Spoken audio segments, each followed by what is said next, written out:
ডাকাতের হামলায় নিহত হলেন শায়েস্তাগঞ্জ স্টেশন রোডের ব্যবসায়ী গ্রামীণ টেলিকম এন্ড ইলেকট্রনিক্স এর মালিক শায়েস্তাগঞ্জ উপজেলা থেকে শাহ মোহাম্মদ ফরহাদ।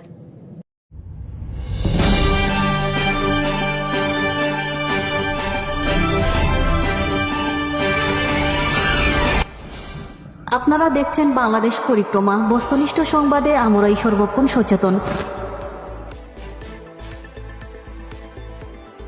ডাকাতের হামলায় নিহত হলেন শায়েস্তাগঞ্জ স্টেশন রোডের ব্যবসায়ী গ্রামীণ টেলিকম এন্ড ইলেকট্রনিক্স এর মালিক বিএনপির নেতা মোহাম্মদ মহসিন মিয়া ৩৮।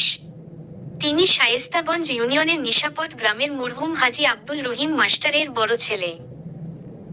স্থানীয় সূত্রে জানা যায়, রবিবার দিবাগত রাত ১২ ঘটিকার সময় বাড়িতে যাওয়ার সময় ইউনিয়ন বিএনপির সভাপতি মোহাম্মদ ইলিয়াস মিয়া সহ পুলিশের মাধ্যমে খবর পান ঢাকা সিলেট মহাসড়কে ডাকাতি হচ্ছে। তারা এগিয়ে এলে ডাকাতের কবলে পড়েন। ডাকাত দল ইলিয়াসের সাইকেল, মোবাইল ও টাকা ছিনিয়ে নিয়ে যায়। এ সময় ডাকাতের ভয় মহসিন পালিয়ে যাবার সময় ডাকাত দাওয়া করে মহসিনকে। মহাসিন মিয়া তাহার বাড়িতে মোবাইল ফোনে খবর দেন তারা ডাকাতের কবলে পড়েছে। এরই মধ্যে চতুর্দিক থেকে লোকজন ও পুলিশ ঘটনাস্থলে পৌঁছলে ডাকাত দল পালিয়ে যায়। কিন্তু মহসিন এর খোঁজ পাওয়া যাচ্ছিল না। তার আত্মীয় স্বজন সহ এলাকাবাসী চতুর্দিক খোঁজ করতে করতে প্রায় রাত ৪টার সময় তাকে অজ্ঞান অবস্থায় শায়েস্তাগঞ্জ উপজেলা মাঠের কাছে পাওয়া যায়।